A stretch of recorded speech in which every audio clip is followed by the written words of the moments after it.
अस्सलाम वालेकुम क्लास। तो हमारे केमिस्ट्री की लेक्चर में जो चैप्टर नंबर 1 को हम स्टडी कर रहे हैं, फंडामेंटल्स ऑफ केमिस्ट्री, उसके अंदर हम अभी तक ब्रांचेस ऑफ केमिस्ट्री को डील कर रहे हैं। तो हम आगे ब्रांचेस को स्टडी करते हैं।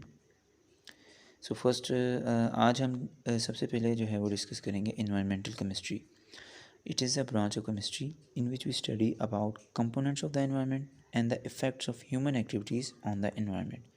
कि ये केमिस्ट्री की एक ऐसी ब्रांच है जिसके अंदर हम इन्वायरमेंट के कंपोनेंट्स को स्टडी करते हैं कि हमारे इन्वायरमेंट में हमारे इर्द गिर्द कौन कौन से कंपोनेंट्स पाए जाते हैं, और फिर इन कंपोनेंट्स का इन्वायरमेंट के ऊपर, ह्यूमन एक्टिविटीज़ के ऊपर क्या इफ़ेक्ट है।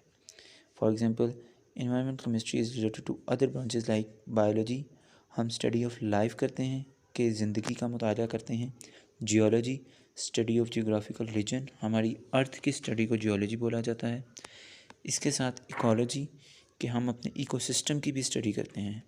सॉइल एंड वाटर, हमारी ज़मीन और हमारे पानी की, मतलब कि हमारे इन्वायरमेंट के अंदर जो भी चीज़ें मौजूद हैं हम उन सब की स्टडी करते हैं और इस स्टडी को इन्वायरमेंटल केमिस्ट्री बोलते हैं। इसी तरह इन कंपोनेंट्स का ह्यूमन एक्टिविटीज़ के ऊपर क्या असरअंदाज होता है, ये भी इन्वायरमेंटल केमिस्ट्री के अंदर आता है। Next one is analytical chemistry. Analytical chemistry is the branch of chemistry that deals with the separation and analysis of a sample to identify its component.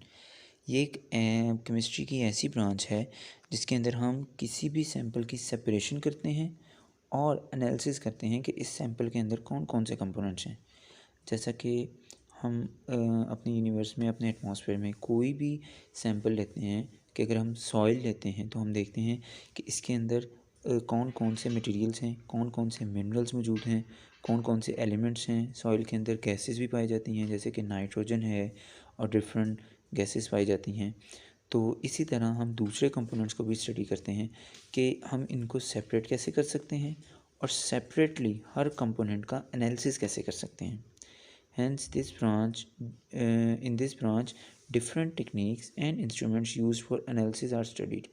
तो हम जब किसी भी सैम्पल का एनालिसिस करते हैं, उसको आइडेंटिफिकेशन करते हैं, उसके अंदर हम डिफरेंट टेक्निक्स भी यूज़ करते हैं। Example, the scope of this branch covers food, water, environmental and clinical analysis. इसके अंदर हम फूड को भी स्टडी करते हैं, इसके कंपोनेंट्स को स्टडी करेंगे। वाटर को स्टडी करते हैं कि वाटर किन कंपोनेंट्स से मिलकर बना है। जैसे वाटर के अगर हम कंपोनेंट्स देखें तो उसके अंदर हाइड्रोजन और ऑक्सीजन है। तो जब हम वाटर को इसके कंपोनेंट्स को डिफरेंटली आइडेंटिफाई करेंगे तो इसको हम एनालिटिकल केमिस्ट्री बोलेंगे कि इसके अंदर कौन कौन से कंपोनेंट्स पाए जाते हैं और इनको हम कैसे स्टडी करते हैं। इन्वायरमेंटल एंड क्लिनिकल एनालिसिस, इसी तरह हम अपने इन्वायरमेंट को भी स्टडी करेंगे कि हमारा इन्वायरमेंट किन कंपोनेंट से मिलकर बना है।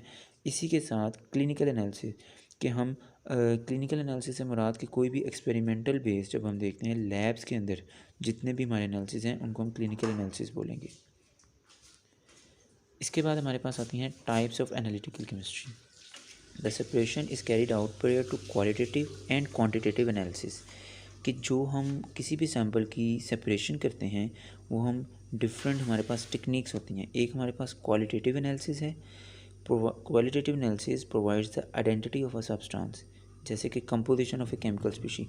किसी भी सब्सटेंस की आइडेंटिटी हमें पता चलती है क्वालिटेटिव एनालिसिस से। Second one, quantitative analysis. Quantitative analysis determines the amount of each component present in the sample.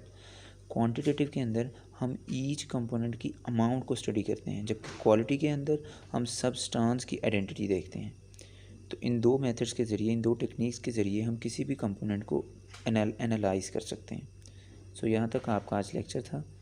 Thank you so much.